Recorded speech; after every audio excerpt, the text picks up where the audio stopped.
Hi, guys. Hello. Welcome to Etta Arlene Spiritcast. If you're new to this podcast, we talk about all things related to mindfulness, magic, astrology, tarot, Reiki, meditation, anything in that realm. Today, we are talking about spirit guides, and in particular, we are talking about our spirit guides or spirit helpers that are within the animal realm. And this is going to be something we decided this season we're going to sprinkle through, is talking about different types of spirit allies that we have, and especially now because it seems like more people are starting to call on these helpers in the non-physical realms. Or at least that's what it appears on the internet. From the lens of the world that we're seeing, that's what seems to be the trend. Yeah. And I don't know, like, it could be that, you keep hearing, like, oh, the veil is thin, and oh, we're going through all these transitions. It might be that there's, like, more desire to connect with the non-physical realms because people are becoming aware that we have a team of helpers that can really, like, facilitate in making your life a lot easier. I think that people are realizing there's more than just this 3D. Yeah, so that being said that we're going to talk about this stuff, let's get a couple definitions, like, out of the way. Now, the interpretation of spirit guide is something that's been kind of, like, shifting, it seems. It used to be that spirit guides are spirits that make up your spirit team that you'll often hear us talk about, and they incarnate with you here. Like, they're here to help you specifically and you on your life path. There's different types of them depending on what you're here to do, what you're working on. They come in and out to help you depending on what phase you're in. You'll have some guides that are with you for your whole life, and I don't know, there's a variety of them. It can go from, like, ancestors to can go into you having a guardian angel. There are different spirits, different types that make up that team that you have. But the difference between, like, say, the guardian angel on your spirit team and an archangel is that an archangel is here for the collective. So yes, you can call on that archangel specifically, but that archangel is not yours.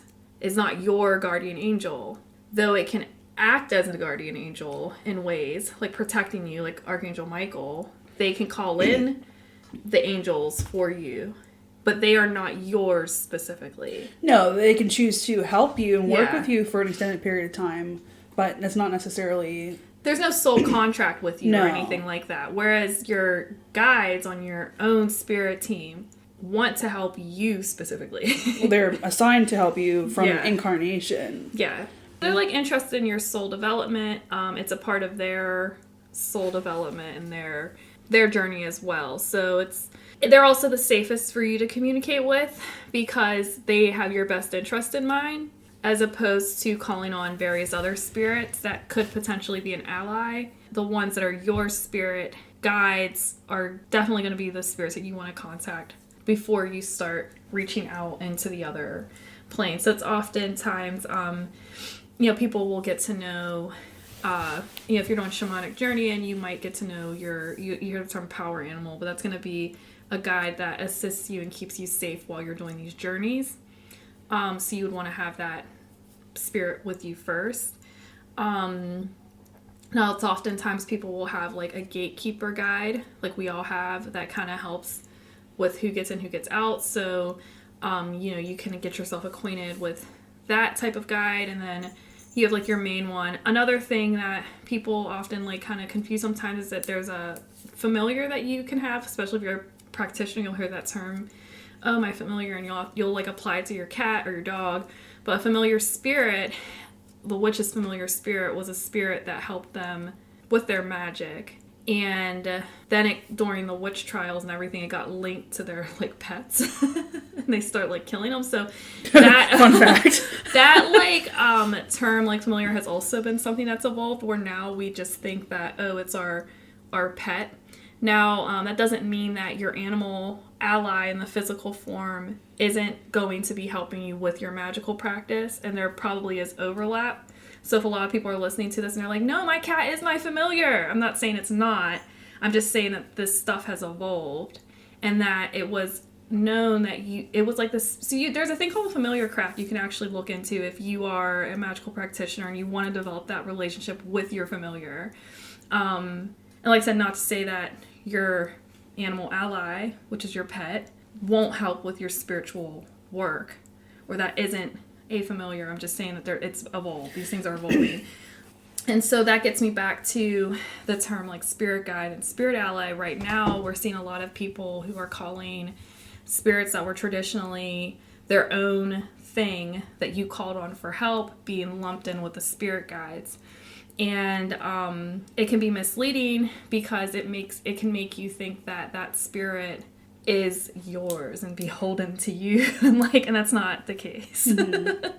So and it's fine if you call, say, your deity a spirit guide, because they are guiding you. And we're gonna have an episode about deities. Yeah, this is from our understandings, so believe what you want to believe. Exactly, it's your practice, so take it with a grain of salt. Yeah, if you choose to believe that Archangel Michael is your main dude, then cool. He might be your main. We're just saying that he's not yours exclusively. No. That's the difference between like your guardian angel and your. I feel like with like religion and stuff, a lot of things get like muddled up. And then the way like another thing that happens too is a lot of times we'll and you can see this a lot on and we go back to social media. You might have like a prominent figure who has their own way of like teaching and doing stuff, and then they will teach it a certain way, and then people who don't know or haven't, or that's like their first experience in that whatever that realm is, they think that is what it is, and then they will just run with whatever that prominent figure. So there is a person that I'm studying, and she calls any spirit that helps you your guide, and she also has made it clear that that's her interpretation of it, and that most people kind of fall in line with what we're saying. So because there are people who are calling some of these other spirit guides because they do guide you, it's starting to muddle what the difference is between your set spirit team versus your spirit allies that you can connect with and bond with. And you could form a relationship with, and they could be with you your whole life, or they could come and go. And that's something else. A lot of times these helpers will come and go. So sometimes people will get upset because they have this guy that they've been working with, a spirit ally, and then they okay, well, my time with you is done, because they're helping you grow and move, and they don't have a set contract with you or a whatever that may be. But anyway, so we plan on doing an episode on the different types of spirit allies. Or spirit to break guides. It down further. Yeah, whatever you want to call it. Yeah, is what we're trying to say, that these terms have become more interchangeable. Today we're just going to focus on animals a bit, and before we get into it, do you want to tell them where they can find us at? So you can follow us over on Instagram, Tumblr, Pinterest, TikTok at Etta Arlene, and Twitter at @edpro_pgh. We tweet a lot.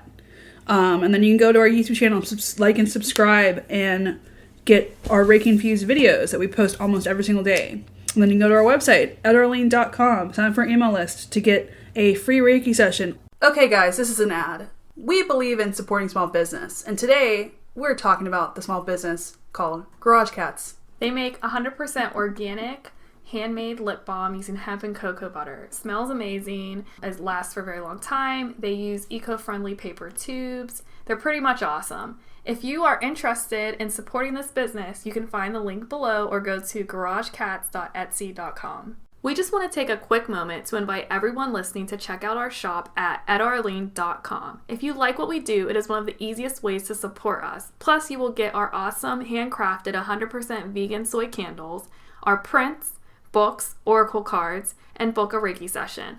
All of this can be found at ettarlene.com and linked in the show notes.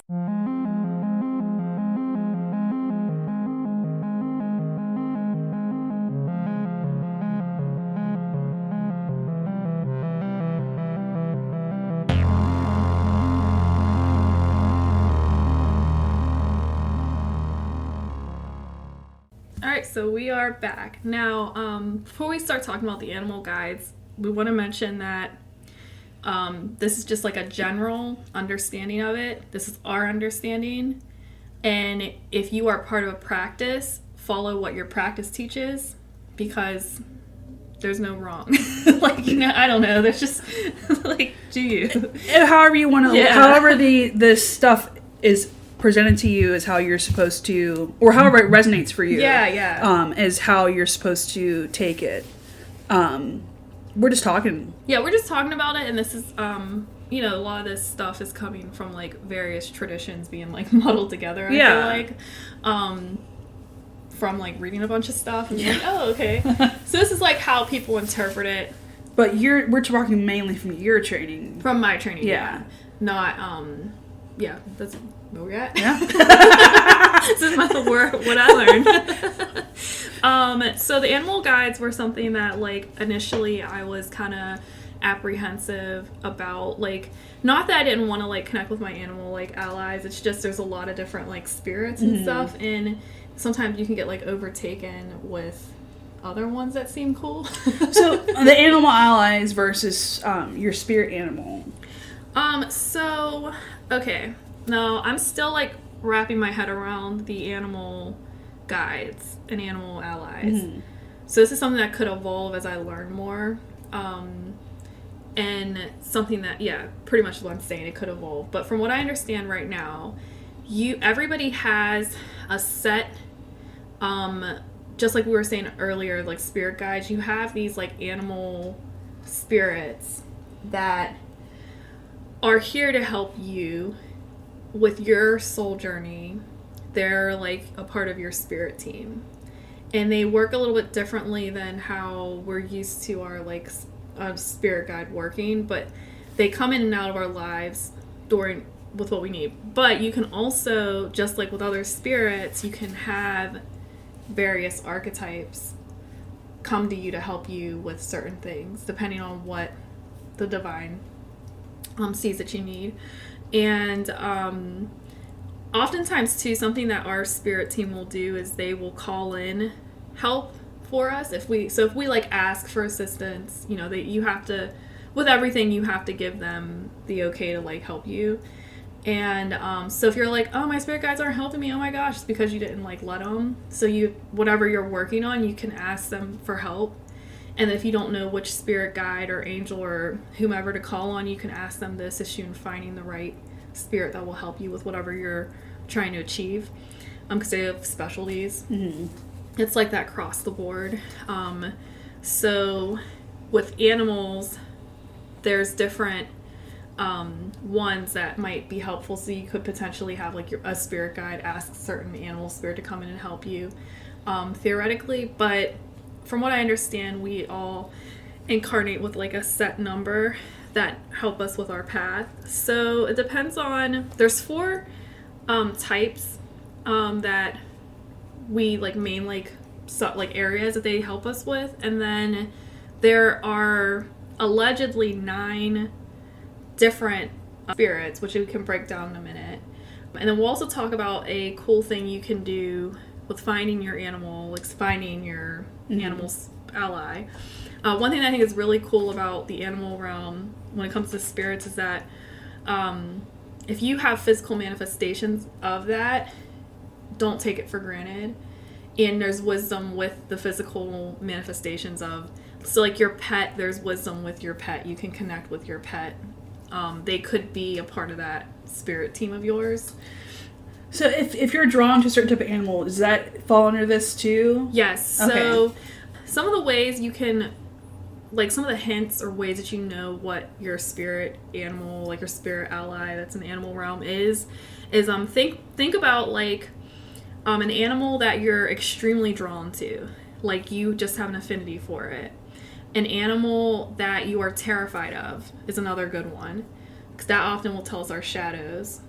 Another way to tell is if you constantly have that animal come up in your life.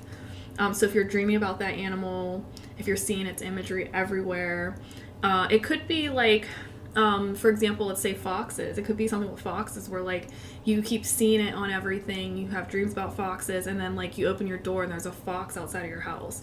So they usually say not to ignore any of those physical manifestations, because it could mean something. Because how often, like especially in like cities and in the Western world and stuff, how often are you coming across animals just like in your face, just like there? And obviously there's going to be animals in your environment, like natural environment. So take that into account, because not every pigeon you see is going to be like, like, you know, represent like a message. Yeah. But if you like you'll know whenever there's something spiritually connected to it. Like if you'll know. So if you like never see crows, and then, you know, you see one standing in front of your house and it like locks eyes with you, like maybe there's something there. Or like where we live, if we were to see a like a fox, for example, walking down the streets, not that we wouldn't see foxes, it's just it would be uncommon because we live in this urban environment. Especially if it's like just sitting there. You look at your front door and there's a fox on, like, right sitting there, just not moving, staring at you. Yeah. that can mean something. Now, I mean, you'll know what these like symbols mean based off of like the spirits you're trying to connect with too, because I know that there are other spirits that could have associations with animals. But if it's spirit animals in particular, like, and this is stuff that you know, even though you say like, oh, I don't, like, you definitely, your higher self, like, like, you know what resonates, you know what feels like a spirit message. Everybody's familiar with spirit, with like your spirit animal. Yeah. Like people, I don't know, everybody's familiar, but people recognize that term. Yeah, because it's all over the media. It's all over, often linked to a lot of shamanic practices. So another way would be during meditation. If you see an animal, it could be giving you a message. Animal messages can be hard to understand sometimes because it's a different way of communication. But the more you connect with your animal guide, the more you'll understand. And the best way to do that would be through meditation.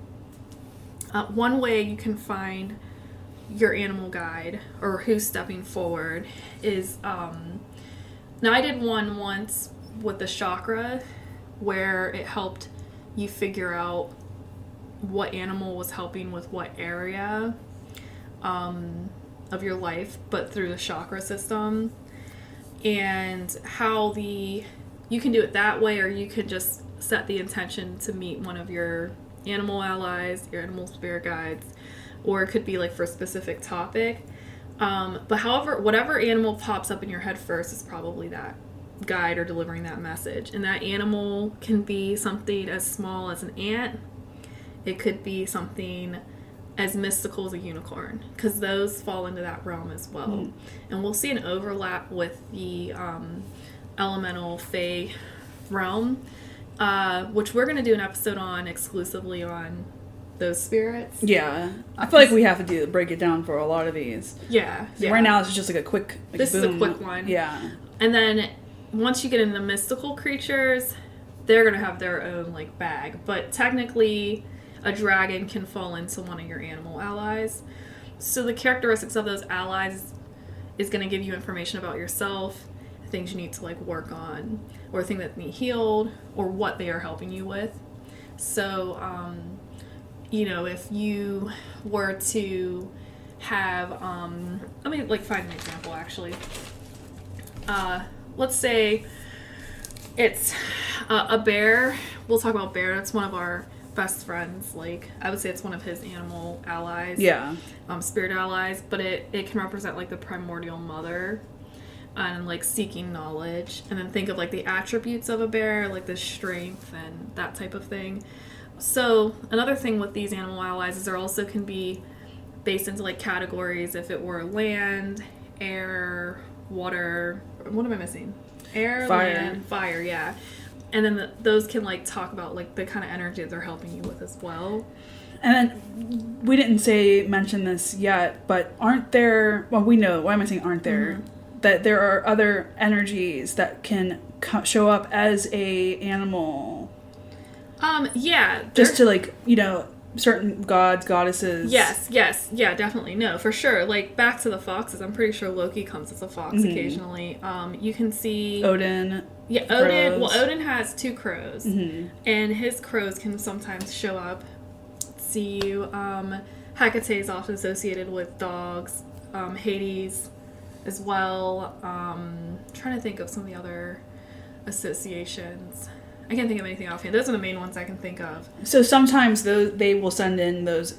Well, yeah. Well, even Fenrir, that's Loki's son. Yeah. He'll be a wolf. They'll send those energies in to get your attention or to remind you. Yeah. So depending on the deity or the spirit, it could be that they take on the physical manifestation of that animal, or if they have like a pet. So when I say like, some of them are that animal. So Fenrir is a wolf. Yeah. So that's one thing.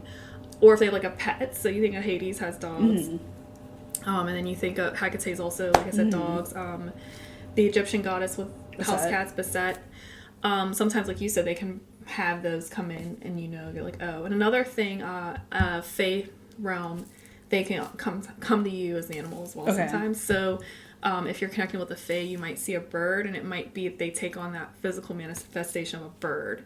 But the animal ally itself is the spirit of the animal. And you will I believe you'll know the difference between a deity manifestation, an elemental / Fae. I have I have theories about the thing.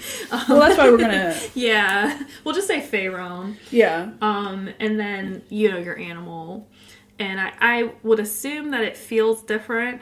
I don't think I've had deity correspondences, but I don't know if I've had like one manifest as that for me. So I wouldn't be able to say if it felt different. I think that I've had, like, when it comes to the Fae realm, that's a little dot different. But, yeah. But just like the spiritual realm, not, just spirits. Like sometimes our deceased relatives can send in. Oh, yeah, no. Can send in little, what do you call them? Key cards? You want to call it that? Yeah. Yeah, like key card or signals to show, like, so you might see like a robin or a crow or whatever if it's associated, but you will know in your heart. Yeah, so like you're like a correspondence or a signal is something that either you establish with that spirit or the guide, or in your heart, like you said, that like, let's say hummingbirds, let's say you have a relative who loved hummingbirds, they would know if they manifested a hummingbird, you might feel their presence, but you'll know because, like, for example, when you see the hummingbird, you'll think of, like, your Aunt Martha, and you're like, oh, she's here with me. Yeah. As opposed to seeing a hummingbird and be like, I don't know what this is. But if it's an animal spirit, that hummingbird will probably show up in your dreams, and they'll probably try to impart wisdom without ever shaking that form. There's not going to be another layer. So let's say we mentioned deity correspondences. Let's say you see, we'll use crows because that's, like, obvious. Let's say you see two crows. You keep seeing these two crows. If you're thinking Odin with it, then it's probably Odin related. You have to use your own discernment and trust yourself. Yeah, your intuition. And you'll have other things that go with it. So let's say, we'll go back to Aunt Martha reference. If it's Aunt Martha, you might also smell her perfume. Yeah. Or that's something we should talk about that in another episode. Just talking about like ancestors and some of the, or just deciphering spirits like that might be around you. Yeah, and it falls into like the clairs. Yeah. Let's backtrack to the 4 different types of categories of animal guides. Okay, category 1. Category 1 is going to be the messenger. Okay. So the messenger will come in and out of your life only when they have a message, and it'll be like quick. And they're not going to like hold your hand through it or anything. They're just going to be like, this is what you need to know. It's kind of cool too, because if you know that specific animal is there to deliver you like some sort of knowledge, and when you have that archetype coming through, you'll be like, okay, I need to stop and listen. Now the messenger will keep coming depending on how much information you need to like receive or what you're going through, and it can also interchange, so it doesn't always mean that said animal spirit is going to be the same. It all depends on what you're going through. So when you're a kid, you might have dolphin messenger spirit, but then when you get older, it might shift into something else as your life has changed. And now that leads us into category 2, which is going to be the shadow. And that is also similar to a messenger spirit, but they are about the lessons you need to learn that you have been ignoring. And the thing about them is that they can they are gonna do what it takes to get you to understand that lesson, and it can be uncomfortable, and it can be through fear. So, like say a nightmare or something's gonna like get your attention that might make you a little bit uncomfortable because you're not going into these shadows. So you are gonna be forced to face your shadows whether you want to or not. Because if you don't like go through some of these healings, I feel like you get sadder. It compiles until it bursts. The tower. We always say this in the podcast. Tower. Yeah. You either knock your own tower down or the universe will do it for you. Yeah. And I feel like throughout the process of it, like sometimes it seems like, oh my God, why did this happen? What? It's been a process for a long time. Sometimes it's just like abrupt towers that fall, but most of the time there's a lot of things that lead up to it because they don't. Our teams don't want us to suffer. Yeah. So do the shadow work. Yeah. Well, if your animal spirit that helps you with the shadow, they will bring up truths and like it said that you should never ignore them, and they often will come in when you're being tested to give you guidance. You could like if you were like doing shadow work, you could probably meditate on that ally who's helping walk through that darkness with you. And again, they can come in any form. So it could be as intense as a dragon or it could be as small as a caterpillar. It all depends on what you need like to learn. So let's say that shadow is involving you stepping into your power fully and stop playing small. It means that you might have a really intense, like more aggressive animal. But if it's something that deals with you becoming more grounded, it could be something that involves the earth, something smaller. So never ignore them though. Then you're gonna have an animal. This is 3.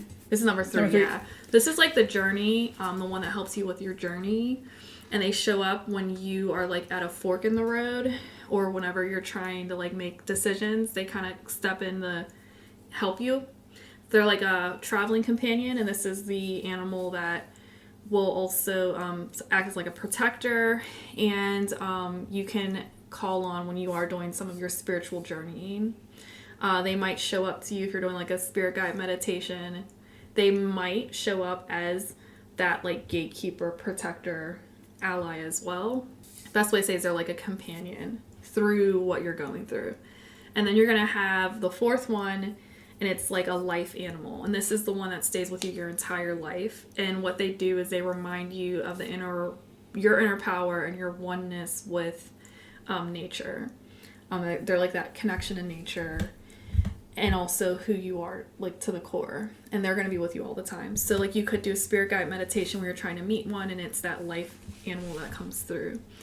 Now we touched on the 9 different archetypes that there are, and this is just one interpretation. There are plenty of different ones, and honestly the best way to know is to go within and meditate on your own and get a clear picture of what your animal team looks like. And so it's said that most of us between the ages of 30 and on have met the bulk of our 9 spirit allies, which is kind of cool. Huh, interesting. Yeah, and you know what's funny? So I did a thing where I wrote down all the animals that resonated with me throughout my life, and like what those like cat areas of my life were kind of like. And I wrote down the animals I feared too. And it's funny, like it's easier to do than you think, and you don't get that many. I'm sure some people who really like animals will have like a huge list, but like think of the ones that like always stood out to you. So I had like elephants, always have crows, obviously cats. We love cats. You should know this by now. We love cats. Love cats. Love them. There were a couple other ones that I'm trying to remember. I did a list, compiled all of them. It was like spiders. They scared me. Not sloths. Not scared. No, I'm saying sloths did more than one. Oh, I'm talking about myself, man. Yeah. I like sloths a lot. Yeah, so that could be. So anything that you like really like, or just like, oh, I have this like really strong affinity for, or like have some sort of like, I don't know. When we say like you might have a fox in your front yard, like you go through life and you don't pay attention to all the things that are surrounding you. So if something sticks out, pay attention to that. Mm-hmm. No, definitely. So, all right. So we're going to go into the 9 animals. Sometimes they're referred to as totems. If you have one from the east, and your east guide is the one that helps you with spiritual challenges and guards you while you're on your path to illumination. Then you have one on the south that brings you trust, balance, and protects your inner child. The west leads you to your personal truths. And these are the ones that are deep down inside. So see how we're going into those archetypes? This would be one of the shadow ones. The north is going to be the animal that's very wise and helps you with discernment and helps you with speaking. And it reminds you of how blessed you are and how to bestow your blessings to other people. Above is going to be, it connects you to like the universe. It brings your dreams to your experience. This is the one that helps you when you're in like the sleep state. The below is going to bring lessons from the earth, helps to ground and balance you. Within, that animal brings your heart's desires. It gives you strength. This is also one that helps you with your, dream space, helps you recognize your own power, that type of stuff. Remember, we were talking about life animal. The right side is going to be like the male energy of you. It's going to be like a father-like spirit. It's also protector. It gives you courage, energy, all that like male like energy. And then the right or the left side is going to be feminine.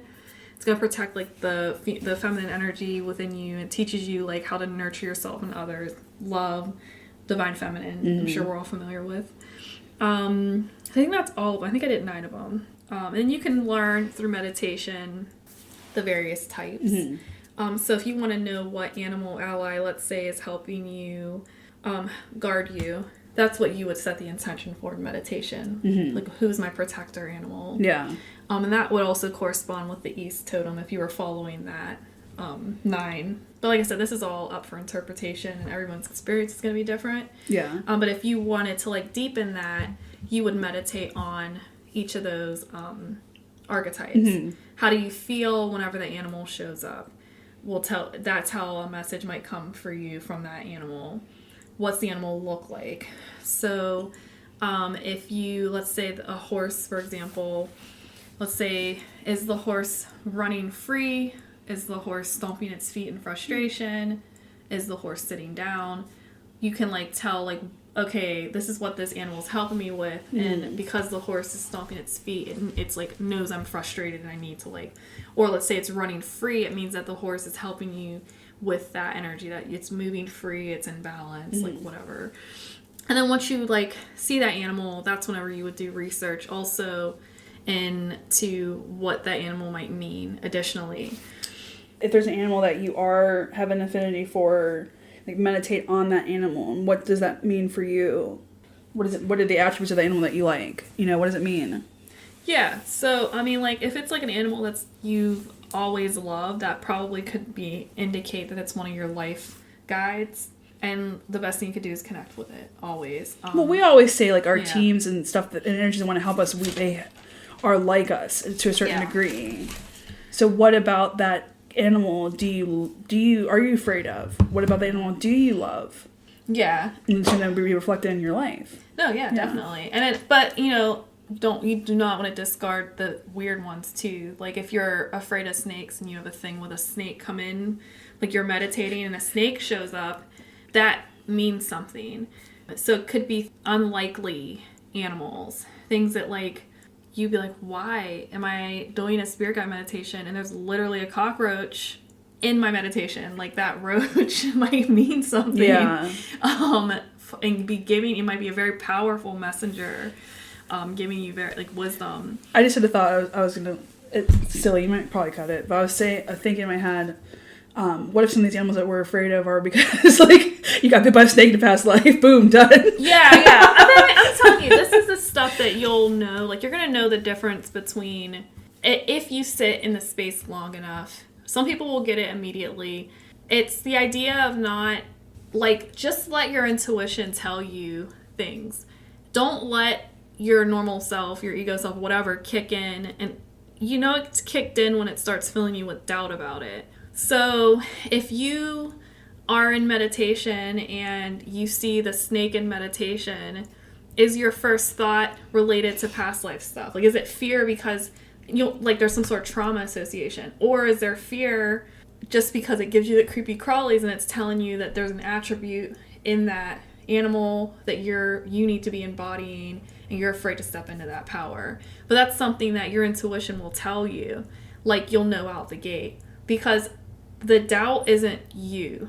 Like, that is you, that's like your ego, but that's not like the magical part of you. That's not your higher self or your intuition or your spirit guides. The doubt's just your ego or what have you talking. I'm trying to rationalize stuff that you can't rationalize. Yeah. And the more you practice that, the more you'll start to know the difference. You can see it show up in your life. Because there's physical manifestations of that type of thing. I just watched a documentary about an artist, and he was saying he lets his intuition like run everything. And what it means is he like seeks his inner wisdom for situations, and it saved him several times. Like, he accidentally blew up his oven. Okay? And he said I need to calm down. I need to let my intuition guide me. And because he got calmed down, got quiet, he was able to figure out how to clean his like wounds and stuff before the he had help arrive. Yeah, that's wild. So when you're talking about like some of the animals can trigger things within you or whatever, I had the thought come in like, it's important to understand what these things are triggering with inside of you, and understanding what that all means. And that's like the beginning of it all. That's like shadow stuff. That's definitely and that's something that shadow archetype will do, is to go in. I had a download, man. I'll talk about it more off of this. But listeners are like, what? Not on? Again, with the Claire's information that comes in. But so I'm trying to think if there's anything else I need to touch on when it comes to the animal guides. If we missed anything, we're going to be breaking stuff down, and we can always add to the next one. Yeah, like, I'm trying to see. So, I mean, ways to connect with them. Clearly, it's through meditation. If you want to, like, have that energy, that animal, like, with you, you can wear, like, jewelry that's associated with it. You can have images of it. They're very powerful, very loving. They really help us connect with Earth, which we often are disconnected from. And I don't know why. Like, we are part of her. We're... we should be thanking her for letting us be here instead of destroying her. We'll talk about that in our group chat. Yeah. Sorry. Hey guys. It's an exclusive. We're actually going to have one of our buddies. Well, actually both of them. We were hoping we can get Dan back on. And then our other friend is amazing. Yeah. And we're trying to get him to talk on the show. He is like very magical. Another wealth of knowledge. Gosh, he is a wealth of knowledge. He is. Like, a wealth of knowledge. I don't even know what we're going to talk about when we talk with him. Like, I feel like it's just going to... It's going to all unravel. We're letting him take the reins. We're going to do another round table, too, with both of them, hopefully. If they, like, want to do it. We're making plans. We've touched on it. We've pitched it, but whenever the time's right, there'll probably be another witchy round table. Yeah, we'll see if Thomas will come back. We'll see if Thomas Mooning will come back on. He will, hopefully. I don't know. We don't know. We won't be, like, drunk on this one. Give that a listen, guys. So, I think that's it with the animals. And, if you have anything to add, feel free to join the conversation. Join it in a nice way. Like, so everybody's experiences are different. This is how I learned them. I'm new. Like, I feel like there's always, like, something that I want to, like, connect with and something new. And this is one of the things that I was mildly connected. I was like, I'm open to whatever guides come in, but now I'm like having a newfound appreciation for the animal wisdom that comes. And I'll give you a quick anecdote. You know why? Why? That's the ancestors doing. You're tapping into our bloodline. I probably am. This is definitely... I just did an ancestor healing. That's hilarious. I did. No, I'm keeping in downloads. I can't... We have to hurry up. Let's just let me tell you. So, I think this is... Oh, I was going to say, quick anecdote. I think that, we need to talk about my cats, actually. We don't need to. I love my kitties, but we don't need to. I was going to give you guys some stuff about, like, cats and they're magical and how, like, once I start realizing that animal spirit, now I have certain animals that are hanging out around my house, and I think those are, like, connected with me, like, bonding with that spirit. So everything incarnated on this plane is here for a reason. Everything, every creature, every blade of grass is here for a reason. Yeah. No, it should be honored. And everything should be honored, and that's including yourself. Honor yourself. But on that note, thank you for listening. When the music starts playing, we will have Reiki. All right. Bye, guys. Bye-bye.